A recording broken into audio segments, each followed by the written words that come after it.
Type q puissance n supérieur ou inférieur à a. Exercice 1. Résoudre les inéquations suivantes. Exercice très important, notamment pour ce qui concerne la probabilité, quand il s'agit de trouver à partir de quel rang j'aurai une certaine vérification de ma loi, la loi binomiale notamment. Question qui revient régulièrement au baccalauréat. Déjà dès le départ, moi je vais poser les bases, c'est que ce que je recherche c'est un antinaturel dans mes inéquations. Il faut bien l'avoir en tête. Cette première inéquation, donc je l'écris dès le départ, je vais la développer ici, puis donner quelques explications.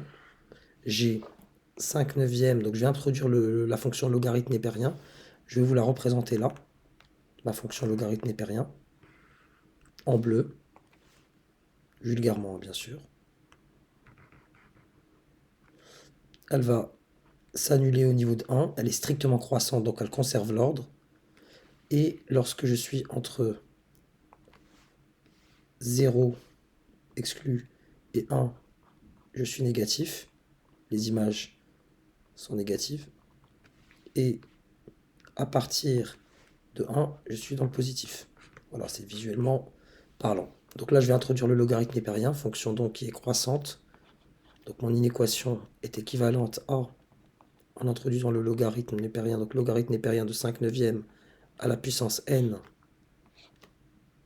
inférieur ou égal à logarithme népérien de 0,01. Je rappelle bien entendu que ln de a à la puissance n est égal à n ln de a.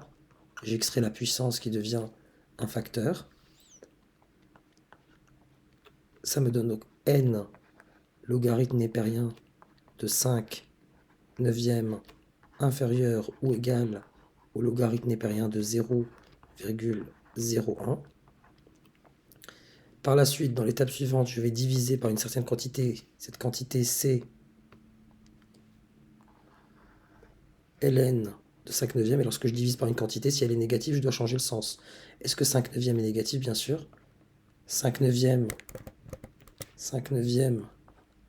est plus petit que 1. Et la fonction logarithme étant croissante, on a ln de 5 neuvièmes inférieur à ln de 1, sauf que ln de 1, justement, c'est 0. Donc on a ln de 5 neuvièmes plus petit que 0. Donc là, je divise par une quantité négative, ce qui va changer le sens de une équation. Ça me fait n supérieur ou égal au logarithme népérien de 0,01 sur logarithme népérien de 5 neuvièmes. J'utilise ma calculatrice pour calculer cette quantité. Donc ça me donne donc ln de 0,01 sur 5 neuvièmes.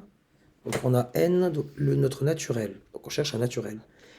Il doit être supérieur ou égal à une quantité qui est égale à environ 7,8. Ben, l'antinaturel qui est supérieur ou égal à... Le premier en tout cas qui est supérieur ou égal à 7,8, c'est... Donc n doit être supérieur ou égal à 8. Donc c'est tous les entiers à partir de 8 compris. Passons à la deuxième.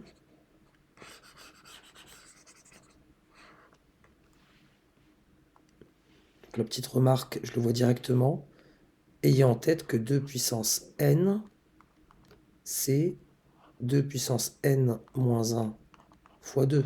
Parce que 2, justement, c'est 2 puissance 1. Et là, si j'additionne les exposants, ça me donne bien n. Ainsi, mon inéquation est équivalente, soit n un naturel, c'est bien ce que je cherche.